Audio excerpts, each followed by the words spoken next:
like to welcome you back to our channel. Love is the journey. Love is the journey.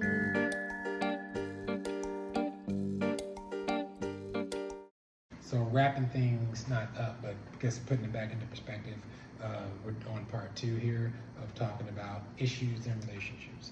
And you have us going over about 20 so odd issues. Check out the first 5, and today we're going to talk about 6 through 10. 6 through 10. Okay, jumping right into it. The next one is, this is a good one, lack of appreciation. Lack of appreciation. Don't do that. Don't do that. You have to appreciate every day. Is a lack of appreciation or lack of showing appreciation? Lack of showing. Because a lot of, you're right, that's a good question. Because you could appreciate someone and it's like, but you didn't tell me. Right. You didn't push like, you didn't like it. That's right. Like this video, by the way. If you like it, if you appreciate us, then we need you to show us that you appreciate it. But it's true in relationships. Right. Yeah, and tell us also what type of things you guys want us to talk about too. We can cover other issues and topics as well. Please, yes, that'd be great. But yeah, that is a big one. Showing lack of appreciation. I feel like men and women want to feel appreciated. Oh yeah. It's not just a woman thing. It's not just a man thing. We both want to be appreciated. Yes, it's your job to take out the trash, but would you like appreciation or just like, that's your job? Right. It's like, hey, thank you. Thank you, I see you. I actually think it's sexy to see you do those things. Yeah. It's an around honor. the house. It's an honor just being appreciated. Just a little simple thank you. A little simple thing can go such a big, long way. So let's put a little star next to that. Because we definitely need to circle back to giving that appreciation. Well, that can save a relationship. Again, a lot of these issues are usually things that you stop doing as the relationship grows older. You know, you don't do the same things that you did the first 6 months that you're doing a year, 2 years from now. 5 years from now, you're not doing the same things because you've gotten busy, you've gotten comfortable. The biggest misnomer or the biggest situation that I believe is that changes and when people find this issue is when they go from being boyfriend and girlfriend, having their own places, to actually living together. Right. And they have the same expectations as when they were boyfriend and girlfriend as when they actually lived together. It's like, you don't date me. It's like you're here all the time. It's like I wake up next to you. When I had to date you, I had to get dressed, get ready, go get you. You exactly. know. So it's just different from now. It's like, baby, ready? Come on. I mean, or the women. We're gonna miss this. No, I'm sorry. Go ahead. No, I think that was done. You said the women. Well, no, because you just made me think about the fact that sometimes women don't fix themselves up as much because that could be their complacency as well. It's kind of like, you know what this is. You know what you got over here. And it's like, but when I met you and I dated you, you got dressed up for me. And it's like, well, you don't date me, so I don't dress up. So full circle. Full circle. And that's when it starts to go down, down, down, because if you don't get appreciated in someone out there, and it's not even a thing to be jealous about or like, oh, dang, there's someone else out there, but just know that when you don't give someone appreciation, you leave that space open for other people to appreciate them. You know, for them to get it from somewhere else. Which can lead back to number 1, which was infidelity. Going back, infidelity, yes. That's why I have a star. And communication didn't happen because there was no appreciation, i.e. communication, infidelity. Communication is tied into all of these. All the ones we went over in part 1 is trickling down. So it's interesting how this list is like, the problems are stacking. But, okay, so we'll move on. I put a star here. So we'll move on, and I'm putting a star next to all the ones we want to double back and talk about because these are great relationship topics. So the next one is time. Time. Like what time is it, or are you giving time to your partner? It just says time, but I think you hit the nail on the head, giving time to your partner. I mean, because we're busy. The society has us super busy. Schedule's full. You know, you have to go to different religious places or on certain days, or you might need to take care of the kids, work, organizations. You know, it's just so many different things that may take your time, but you have to make sure that you're still showing that quality time to your significant other. And again, going back to the lack of appreciation, when I was talking about being like living together, time when dating is special. Like you block it out, Yeah. right? Because you have to. Hey, can I pick you up at this time? When you're living together, you see each other and you forget to give the quality time. You do. But what do you consider quality time? Because the man might consider quality time, I'm playing my game and you sit right there next to me, I'm happy, right? We spend all that time together. Or I'm watching the game and you sit right there next to me and I'm happy. But the woman would be like, you need to take me out. You need to do X, Y, Z, whatever she's looking for. You know, while you're sitting there, gentlemen, rub her feet. That's quality time. You know, that's also intimacy too, which you talked about as well. Those are the ways to, you know, give intimacy that will help you out, help your relationship out. That's a great point. And for the ladies, you know, don't forget that as we take time for ourselves and self-care, that's so important because we give ourselves a lot, especially in families and relationships. Not saying that men don't either, men do as well, but you know, we just have different roles. And so as women, we need to take time to reset so that if you give a lot of energy, you also need to recoup so that you can, you know, reset. And having that support from your partner and also realizing when you're burnt out, you know, so that you don't take it out on your partner. That's super important as well. But definitely scheduling time like date nights will help avoid a time conflict, choosing your partner over your friends, and just making sure that you always remember quality time is quality time. The time is quality. The time is quality. Okay, the next one is also break time. Break time. So even allowing your partner to have time with friends or time with family, if you know, if the whole whatever that situation looks like, time with different things that they need to do as well, so they can defrag also. So and not giving them that extra pressure. Now we're not talking about, you know, you're always with your friends and not with your significant other. We're saying, you know, you're always with your significant other. Allow them time without jealousy, without making them feel some type of way to go hang out with their friends. Right. You know, so make sure you're not doing that. Okay, so space. Time is also space. Right. Allowing each other to have that space and being comfortable and being supportive with your partner having space. Okay, next we have arguments. Oh, arguments can burn you out. Okay, it's all like of these calls arguments. yes, these are all arguments. You're right, and it's like arguments can just like wear the eraser down very fast.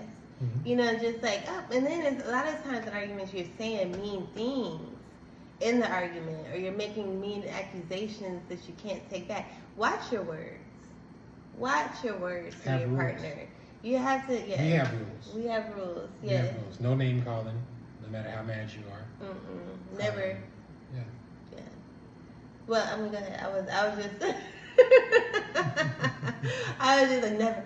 No, but like no name calling, no cursing at each other. I mean, these are just some of our rules, though. You know, you have to make the rules that you feel are comfortable for you and your situationship.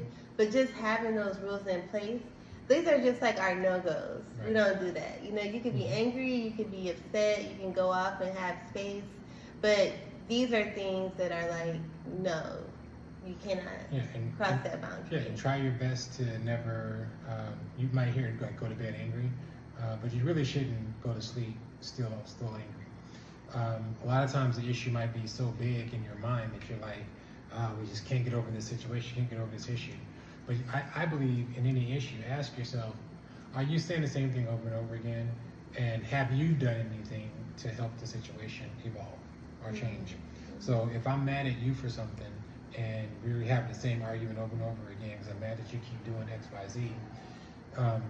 Have you gone inward to find out, is this a problem?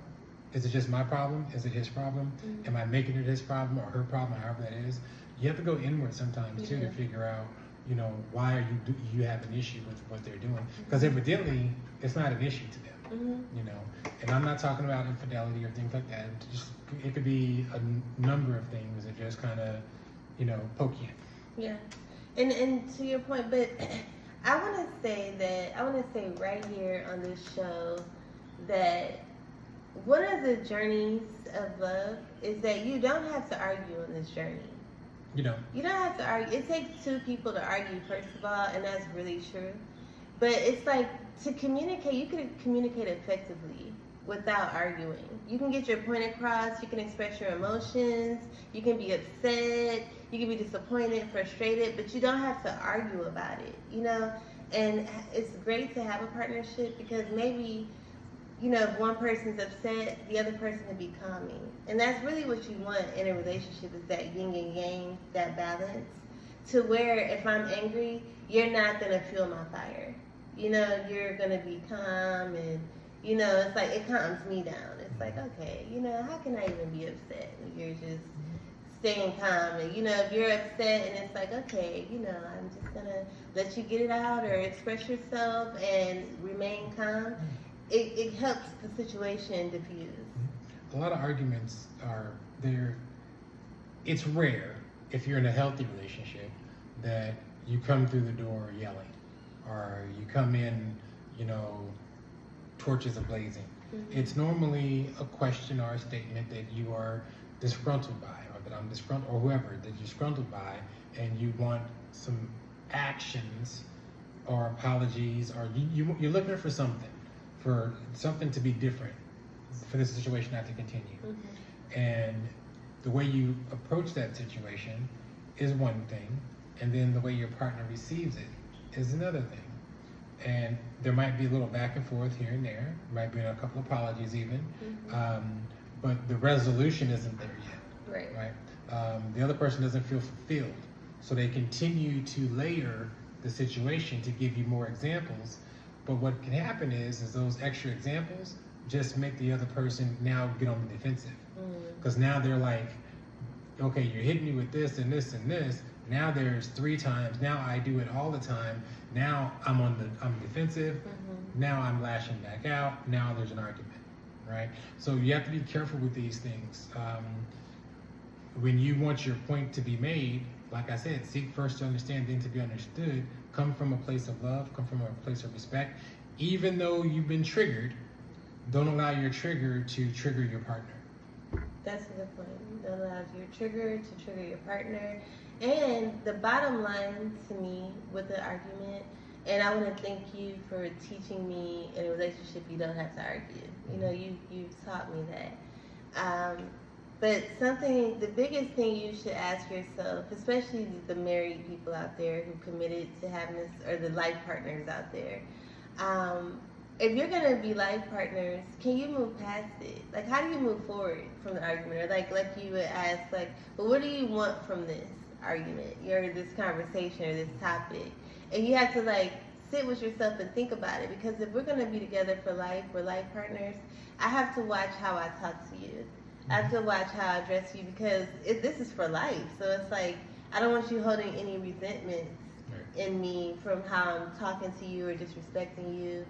And just remember that, you know, as you're building, you want to build, if your relationship is your house, your marriage is your house. So even if you're not married yet, you could be on the way there. So build your house with positive things. You know, you want to always put those positive materials in your house, or I'll have to tell you guys the story of the 3 little pigs. And that'll prolong the video. Yes, and how building a sturdy house can be beneficial to strong winds and toxic energy. So I won't dwell too much more on that. Were you done? Nope, I'm done. Okay. So the let me see. Okay. So the next one is boredom. Boredom. This could be a long one. Boredom. And whose fault is it when you get bored? Yours? It's your own fault. It's like, do you have some responsibility on keeping me entertained? You're my partner. Nope. No, a little bit, like, to keep me a little. It's not my job to keep you happy. Mm-hmm. It's not my job to emotionally. Your emotions are not my job because you're in control of your emotions. Mm-hmm. My job is to love you and treat you, like a man should treat a woman, and all of those things. Your emotions are going to attach to that however they attach, but you control those emotions. Boredom is an emotion, in my opinion. It's a feeling. Like I feel bored. Normally I can sit here and play on my phone, and I'm perfectly content. Now I'm playing on my phone, and I'm bored. What else can I look at? What else can I do? I'm bored. I need to go. I need to do this, right? So, you bored? Was that on your TV? I just thought about that. I was like, not that I'm Am I bored. boring Not you? that I'm bored. It's just, no, go on. Right. So, Yeah, I'm actually anti-bored. I'm overstimulated. Exactly. Well, this is true. A lot of people look for people that will keep a flame or a fire in the relationship. And sadly, a lot of those individuals or the individuals that will give you the majority of the problems on this list. Mm-hmm. The people that are, and I'm not saying people that are not boring, I'm saying the people that are a little bit more edgy. Mm-hmm. They have a little bit more drama in their life. You kind of like ladies kind of like the man that's gonna make me think he's gonna. He might. Oh, did he hit me? No, I thought he was. But I'm not bored with that. There's drama. There's excitement. There's different things in that nature. And the same with women. It's like a man's like man, like she in these streets. She whatever she is. It's like I'm attracted to that. She's out there cussing everybody out and doing these types of things. In a dull moment when I'm with her, right? Not saying those are good or bad, but you have to be careful with those relationships because those are going to cause the other issues. It's like you grab somebody that satisfies the boring box, but you get everything else with that because their idea of not being boring is drama to a degree. So I see what you're saying with that, and I do agree with the fact that people who get bored are people who get bored. Like me, I can never be bored. It's like I always have something that I could do. I can entertain myself, or find a way for me to be entertained. I don't need my partner. I don't need you to entertain me. So I do feel if you're a partner that's finding yourself feeling bored, but then I don't know because it's like you're not the type of partner who if I want to do something, you won't do it. Because there are those partners out there who don't want to put forth effort or change with their relationship. So if the person is outgoing, if one person's outgoing and the other person doesn't want to go, you could get bored with that. Like an outgoing, energetic person like me, if you don't want to come and you're kind of like, I just stay home.